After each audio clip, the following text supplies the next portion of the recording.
All right, for problem 2, it says, for each region below, decide to integrate using polar coordinates or rectangular coordinates, then write an iterated integral of an arbitrary function f of xy over the region.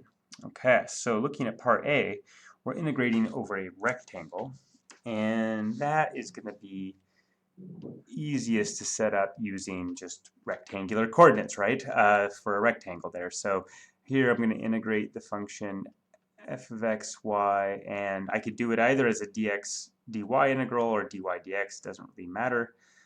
So if I did, say, dx dy, then x varies from 1 to 3, and y varies from -1 to 2. All right, for part B, we're integrating over a disk centered at the origin of radius 3. And here, that's going to be easiest to set up in polar. Okay, so for the xy, I'll replace those with r cosine and r sine, respectively. Our dA would become r dr d theta. And r here is going from 0 to 3. And theta is going to go from 0 to 2 pi. All right. For part C, well, given that this is this region is bounded by straight lines, that suggests rectangular would be the way to go. And if I use horizontal strips, I would have to break it up into two pieces, right? Because here I'm going from y-axis to the vertical line, x equals 2, and then here I'd have to go from y-axis out to this line right there. So if I use vertical strips, then I'm going from this line down here, and let's write down these bounds as we go. So if I'm going to use a vertical strip, I'm letting y vary first. So this would be a dy dx integral. And y is varying from this line right here. And this line has slope 1/2 and a y-intercept of -1.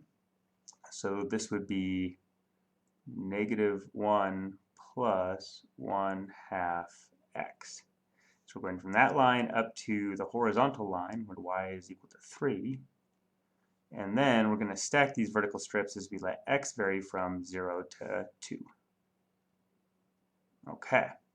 And then for the last one, D, well, this is one of these circular annuluses, very similar to the problem we just did in question 1 there. So definitely polar there, and again, I'll write this as f of r cos r sine. Our dA is r dr d theta.